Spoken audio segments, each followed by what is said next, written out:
Welcome to Design 30.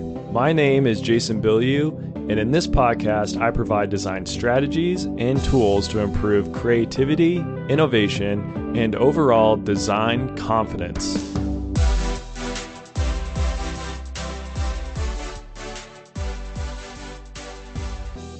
Design is a skill that can be learned. What are your first thoughts when you hear me say that?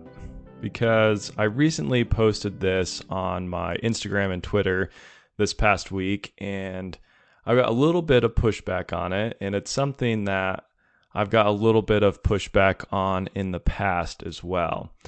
So in this episode, I want to dive into this concept a little bit more in depth than I have perhaps in the past, of what it means for design to actually be a skill that can be learned, something that you can improve at. But before I get into that, as always, please follow Design 30 on Instagram, on Twitter, and subscribe on YouTube, and subscribe to the podcast in whatever podcatcher app you use. And if you really want to be supportive of the podcast, please share it. Finally, if you want to read more of my thoughts, then listen to them. You can do that on Substack. So on Substack, I try to post right now it's about 1 to 2 times a month. You can become a free or a paid subscriber on there. And that is another way to get even more design content that I'm creating and putting out into the world. Okay, so going back to this idea of design is a skill that can be learned. So I want to talk about this a little bit, and then towards the end of the podcast, I'm actually going to reference a book that I've talked about quite a few times and still love it. It's called Creative Confidence.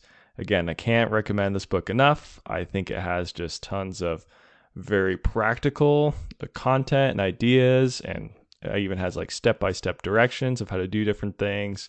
It also has a lot of just kind of the philosophy behind design and how to, exactly what the title says, how to create this confidence in yourself that you can actually be creative.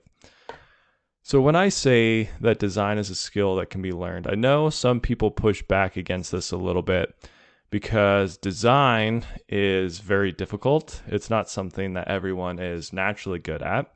Some people are more naturally gifted with design, I would say. There's some people who just have an eye for, there's a ton of different types of design, obviously, but there's definitely people who have an eye for architecture, people who have an eye for art, people who have an eye for mechanical design. So, and a lot of that, what plays in that is just how you were brought up, what interests you.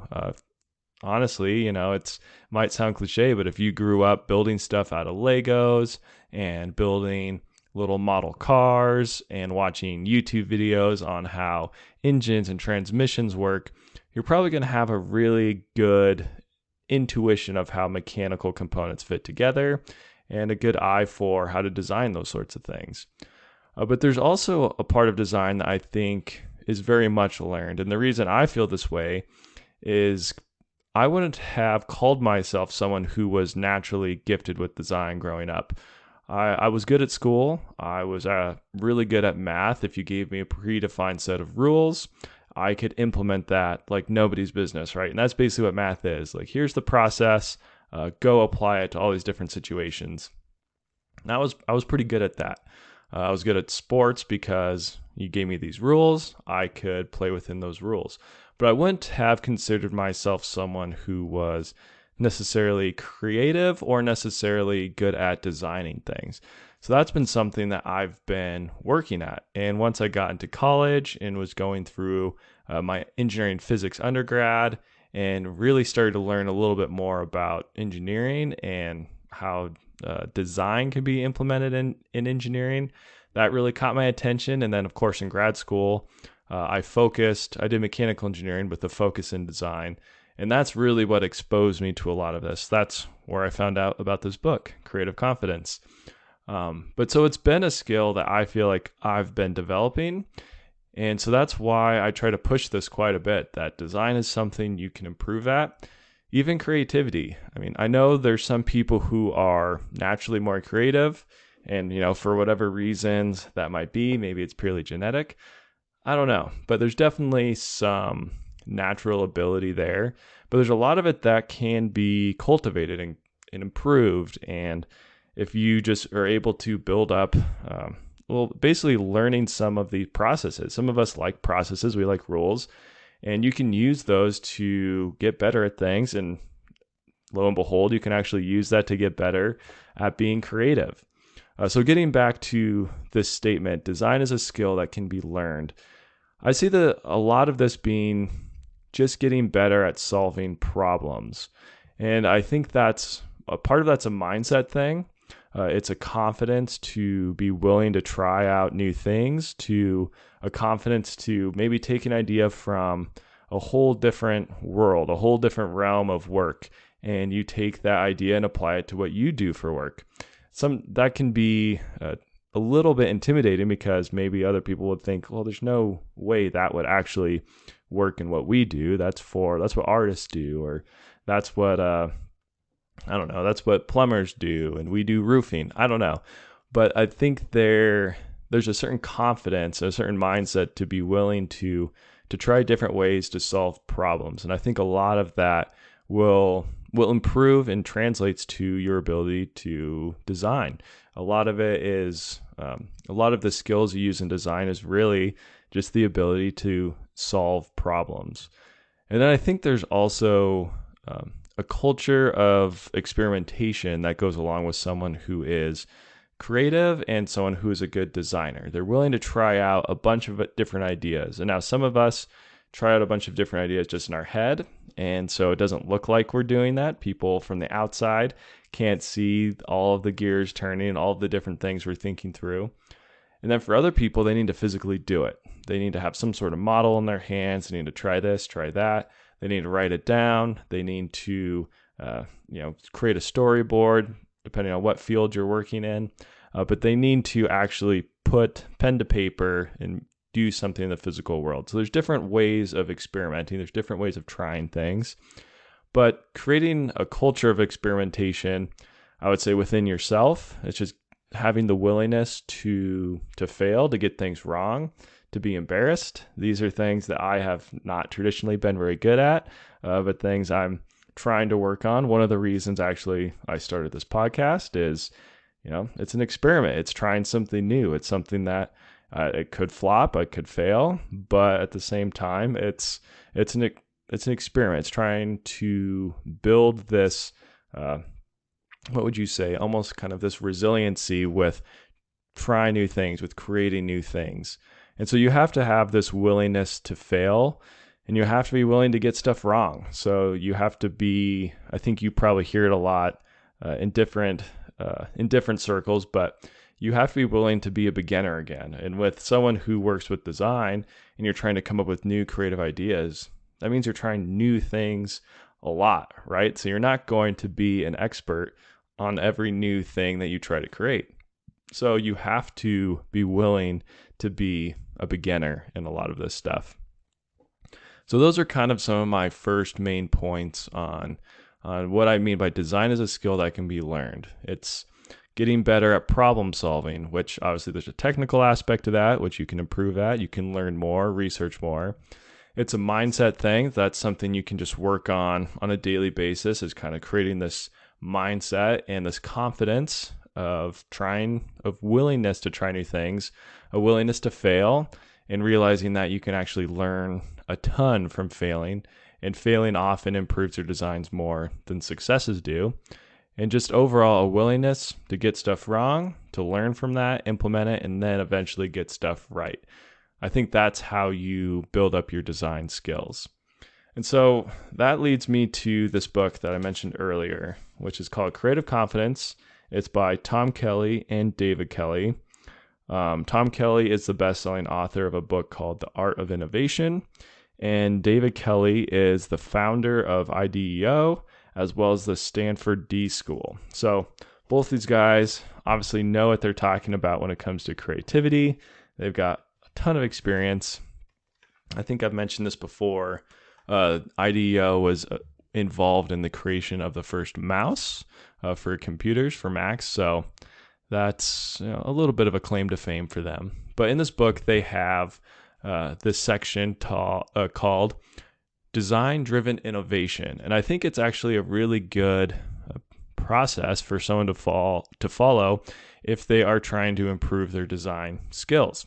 And so this is one of the things I mean about this book is there's just so many good, just well laid out ways to improve yourself when it comes to being creative and when it comes to being a designer. So this is a 4-step process. The first step is inspiration. They say, don't wait for the proverbial apple to fall on your head. Get out in the world and proactively seek experiences that will spark creative thinking. Interact with experts, immerse yourself in unfamiliar environments, and role-play customer scenarios. Inspiration is fueled by a deliberate, planned course of action. So here, I think this is great advice. I mean, so often we feel like we don't have inspiration, we don't know what to work on, we can't think of any cool new ideas. And what they're saying, those things don't just come to you. They don't just fall. An apple doesn't just fall on your head and you come with a great idea. You have to be very proactive with that kind of stuff. You have to go out in the world. You have to try new things. You need to interact with people. If you're like me and more introverted, maybe that's a little bit more intimidating, but it's worth doing.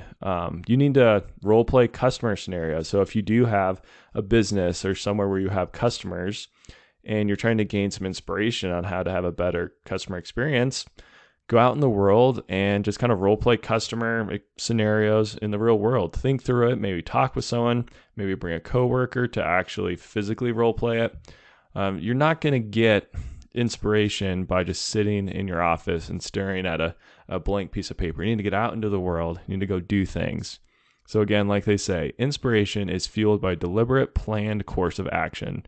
So you have to be deliberate and you actually have to plan it. If you want inspiration, it's not going to come out of nowhere. You got to plan on getting inspired, which means you got to plan on going out into the world and doing real world things.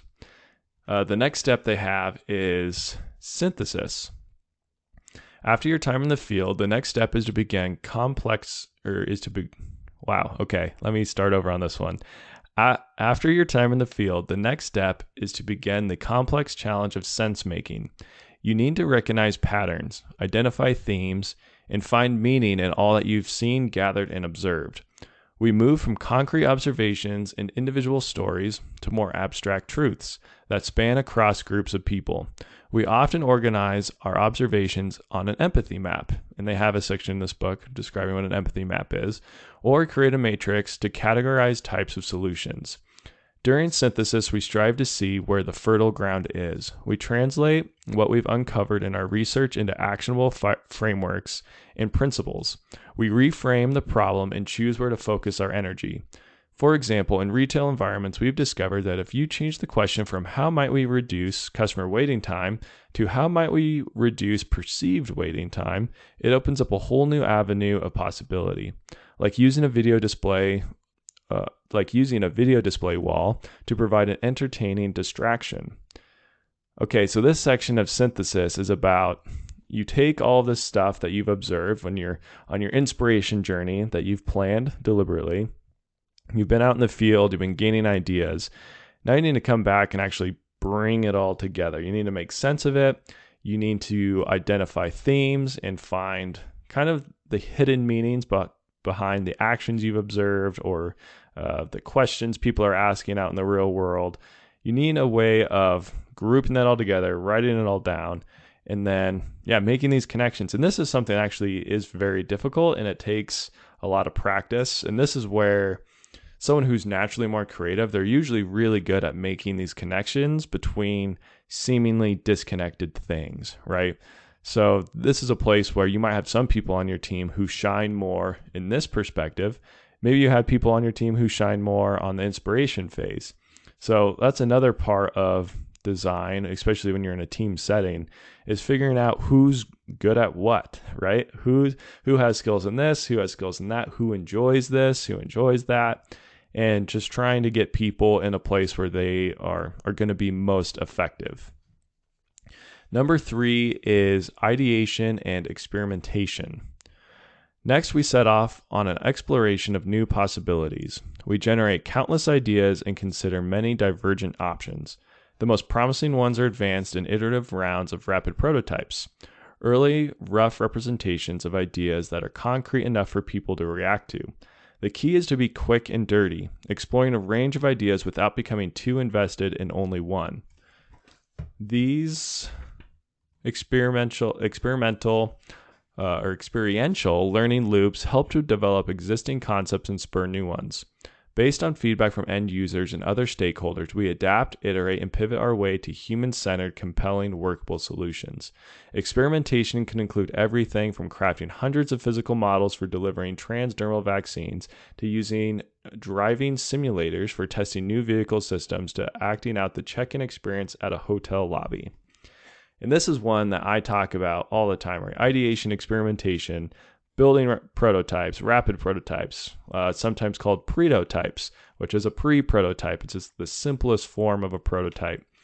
And this is huge. This is actually where so many good ideas come from, and it allows you to test out so many different ideas without a lot of investment in time or money. So if you want to improve your design skills, you want to come up with better designs, this is probably one of the things I'd recommend the most. Just spend time ideating, maybe not a ton of time, but spend time coming up with as many ideas as you can, and then figure out which ones you can actually prototype, and then get those in the hands of users. Get them in your own hands. You're going to learn so much from actually having a physical product in your hands. Or like they say, maybe it's a simulator. Maybe you're simulating something. Maybe you need to actually go to a hotel lobby or create a fake hotel lobby and practice the check-in experience and try a bunch of different ways of doing that. So this is, again, goes back to your willingness to experiment, your willingness to fail, because a lot of these prototypes are going to be terrible failures. They're not going to work very well, but they're going to give you information. They're going to give you ideas, and they're going to let you know a lot of what doesn't work. But every now and then, right, you're going to find something that does work. And so that's why it's important. Number 4, implementation. Before a new idea is rolled out, we refine the design and prepare a roadmap to the marketplace. Of course, rollouts can vary wildly depending on which elements of an experience or product are involved. Going live with a new online learning platform is very different from offering a new banking service. The implementation phase can have many rounds. More and more companies in every industry are beginning to launch new products, services, or businesses in order to learn. They live in beta and quickly iterate through new in-market loops that further refine their offering. For example, some retailers launch pop-up stores as a way to test demand in new cities. And Boston-based startup Clover Food Lab began with a single food truck at MIT to gauge the market for its sustainable vegetarian food before the company committed to opening brick-and-mortar restaurant locations. So here they're just talking about there's different ways to implement, and you can implement a lot of ideas as betas, right? You don't have to commit fully and invest all of this money, all of this capital into doing a full brick and mortar restaurant, for example. You can start small. You can start with a little food truck, which is kind of like a beta version of your product. So there's a lot of different ways to implement your ideas that allow you to still iterate, still come up with new ideas, still change and pivot to figure out the best way to deliver the service, the best product that you want to offer from your company. So there's a lot of different ways to implement these ideas. And so right there, that was 4 simple steps with just really practical advice. And I think this book is full of ideas like this. And so there's one more set of ideas I want to go through on this episode. And they title that Reframing Techniques. They say, here are some ways to reframe your problem. Try them and see if they lead you to a better question or to a better question to answer, one that addresses a human need and sparks more inspiration. So number 1, step back from obvious solutions. Instead of trying to invent a better mousetrap, for example, look at other ways to mouse-proof your home. Maybe the mousetrap isn't really the problem. So, and this is just, like it says at the beginning, a reframing technique. This is just trying to build the skill of looking at the problem in a different way. And so number 2 is along the same lines. Alter your focus or point of view. John F. Kennedy changed Americans to ask not what your country can do for you.